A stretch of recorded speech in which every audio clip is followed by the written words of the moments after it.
What's going on, C's fans? Welcome into Celtics Today by Chat Sports. You got Allie Barefoot here, and that is another Boston Celtics win. 101 to 100 over the Kings last night, and I'm not going to lie, I held my breath there towards the end of the game because the bench players were playing primarily the entire fourth quarter because the lead was so massive. And this is what the final score looked like. But I wanted to hop on here today on this Saturday to give you guys an injury update on Jaylen Brown and really just talk about if the starters should even be playing the next 5 games, and then talk about the bench players just a little bit more as the Celtics have 5 games left in the regular season. So why don't I go on ahead and jump into Jaylen Brown and what he did against the Thunder the other night, because he did not play against the Sacramento Kings. I thought this was pretty interesting. He was out against the Hornets. He played against the Thunder. He was out again against the Sacramento Kings. But what he did against the Thunder, which is why I was so surprised he was out against the Kings, is because he had 23 points, 7 rebounds, 33% from the three-point line, and 45% from the field. So when he puts up these numbers, I'm thinking JB's good. The hand is no issue.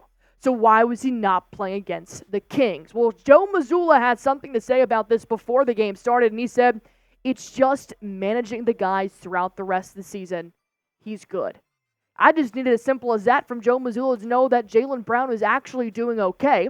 And I actually got to start to thinking, what if this is now going to be the normal through the next 5 games? JB is 17 points away from hitting 10,000 in his career. So I know he hasn't been playing multiple games because of that hand injury. He had a sprained left hand. He went back to Boston to have it evaluated, and then he played against the Thunder. So obviously it wasn't that much to be concerned about. But then when I saw the injury report come out against the Kings, I saw Jaylen Brown was out with his hand. Well, I just saw him play against the Thunder, so how bad could it be? And then I saw Derek White was out with a back contusion, who also just played 2 games ago and did not play against the King. Of course, Jaden Springer has been dealing with a knee injury. He's had that knee injury since he was traded to the Boston Celtics. But with Derek White being out with a lower back contusion, we've seen this same injury report with Al Horford, knowing that Joe Mazzulla is resting Horford playing Tingus, or he'll rest KP and play Al Horford. So I'm starting to think, okay, maybe not just sit Jaylen Brown out, but maybe also sit another starter out as well. While JB is a huge part of the Boston Celtics starting lineup, and like you saw, 23 points against the Thunder, a big part of the Boston Celtics offense, is it worth going through these motions and having these starters play the next 5 games if they've already secured home court advantage throughout the playoffs? They've already clinched the NBA Eastern Conference. So should Joe Mazzulla start the starters in the next 5 games? We're going to break that down more so towards the back half of the show. Go on ahead and stick around with that. But I have one question regarding Jaylen Brown's injury. Are you guys worried about Jaylen Brown's injury? He played against the New Orleans Pelicans 4 games ago. That's where he really tweaked it. Sat out against the Hornets. Played against the Thunder. Sat out against the Kings. Is this something we should be worrying about, even though Joe Mazzulla said he's good? Comment why you're worried, or comment why you're not worried. And while we're doing that, let's go ahead and break down our sponsor here on Prize Picks. Of course, our sponsor here on Celtics Today, of course, that is Prize Picks. I just love it so much, I get my words jumbled. I apologize. But Prize Picks is the #1 daily fantasy sports app. All you guys have to do is pick between 2 to 6 players and just pick more or less on their projected stats, and you can win up to 100 times your money on Prize Picks with as little as 4 correct picks. You can turn $10 into $1,000 with basketball, hockey, and college basketball entries today. But that's not just it. They also got MLB.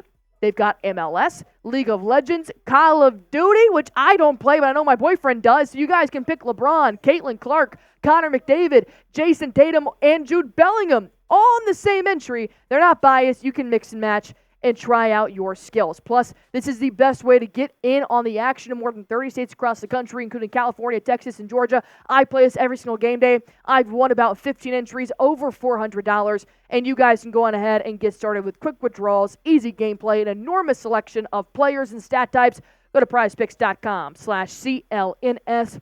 Use that promo code CLNS for a first-time deposit match up to $100, and watch yourself win some real money in real time by testing out your skills. Pick more, pick less. It's that easy.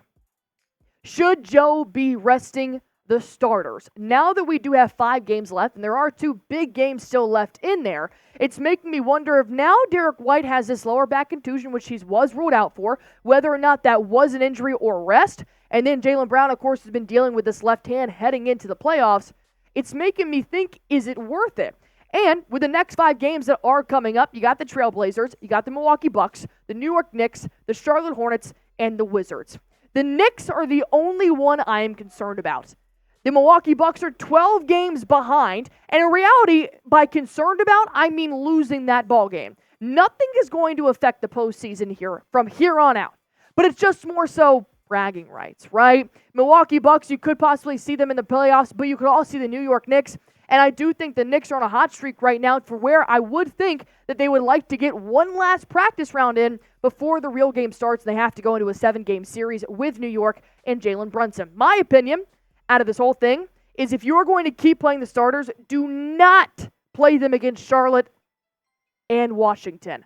I don't give a you-know-what if they lose the Charlotte Hornets and the Wizards, because nobody's going to be on ESPN, nobody's going to be on Fox Sports being like, are the Celtics cooked because they lost to the Wizards and the Hornets? No, it's the last 2 games of the season. They don't want to hurt their players.